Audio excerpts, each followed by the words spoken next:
ม่แล้วแก้วตาสุขซื่นเถิดนะอย่าโศกสันลืมความคุ้นคองมองใจกันให้ปีเก่านั้นหอบพาไปปีใหม่แล้วคนดีสดชื่นสุขีจิตแจ่มใส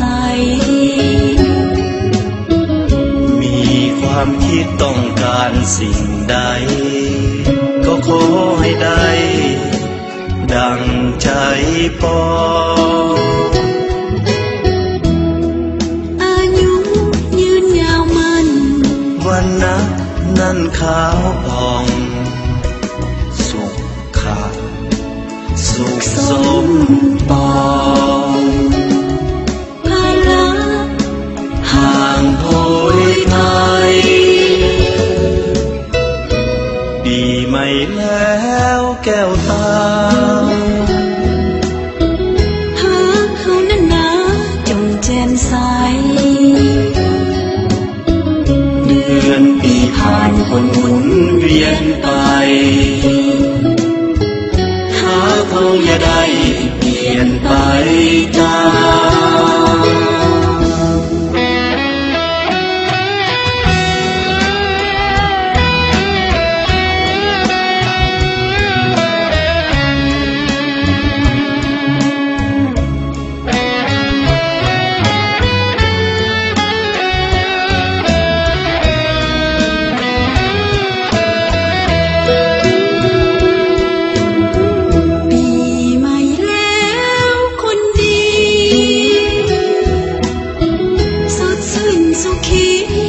แจ่มใส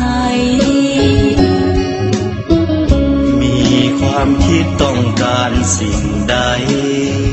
ก็ขอให้ได้ดังใจปองอายุยืนยาวมันวันนะนั่นขาวผ่องสุขขาสุขสมปองห่างโพยไทยปีใหม่แล้วแก้วตาหาเขานั้นนะจงแจ่มใสเดือนปีผ่านคนหมุนเวียนไปหาเขาอย่าได้เปลี่ยนไปตาม